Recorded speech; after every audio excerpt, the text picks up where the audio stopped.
Bonjour, aujourd'hui je voudrais vous parler de ce que les Américains appellent le small talk. Tout simplement le bavardage, la conversation légère que l'on peut avoir avec des gens que nous ne connaissons pas forcément, que nous ne reverrons peut-être jamais. Qu'est-ce que ça veut dire? Ça veut dire que nous sommes capables de briser la glace et que ce soit dans un ascenseur, que ce soit, même si c'est très rapide, que ce soit devant l'étal d'un marchand de fruits et légumes, que ce soit donc à la boulangerie, que ce soit dans l'entreprise bien sûr, dans le travail, eh bien nous croisons des gens sans arrêt et est-ce que c'est important de pratiquer cette petite conversation qui peut prendre seulement quelques secondes, quelques minutes? Eh bien oui. Pourquoi? Alors d'abord, il y a eu des travaux de fait par notamment une dame qui s'appelle Elizabeth Dunn, qui est psychologue, docteur en psychologie anglaise, qui a fait des études il y a très peu de temps, quelques années là, sur des groupes qui pratiquaient donc ce small talk et d'autres pas. Eh bien, on s'est aperçu ils ressentaient beaucoup plus d'émotions positives pour ceux qui le pratiquaient que pour les autres.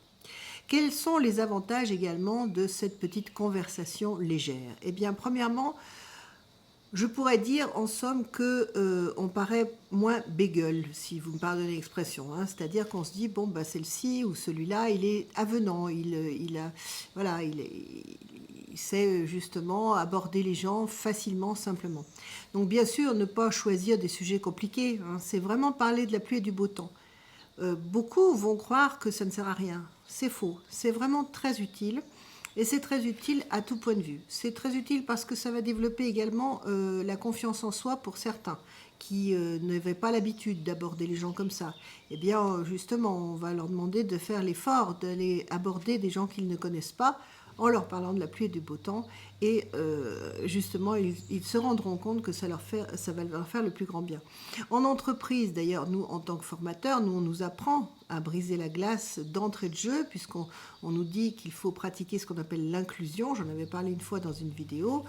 C'est effectivement, quand on démarre une réunion, de demander à chacun est-ce que ça va bien, est-ce que vous avez passé un bon week-end si c'est un lundi, etc. etc. Bon, c'est très important parce que, évidemment, les dispositions d'esprit des uns et des autres ne seront pas les mêmes selon ce qu'ils auront fait la veille, s'ils ont fait la bringue, s'ils ont mal digéré, s'ils se sont disputés avec leur femme, etc. etc. Donc tout ça, même s'ils vont évidemment pas parler de leurs problèmes conjugaux, mais on va pouvoir tester l'ambiance, on va pouvoir voir qui va bien, qui va moins bien, et tout ça va être important pour pratiquer cette cohésion d'équipe dans l'entreprise. Voilà.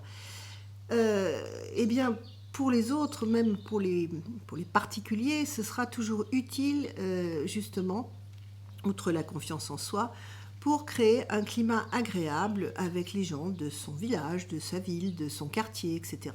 C'est vraiment très important ce small talk.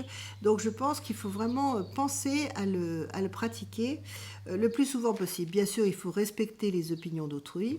Bien sûr, il faut pratiquer la bienveillance, hein, parce qu'on aborde des sujets avec légèreté, donc on ne part pas dans des considérations ni politiques, ni religieuses, etc., etc. Bien entendu, on évite les sujets tendus.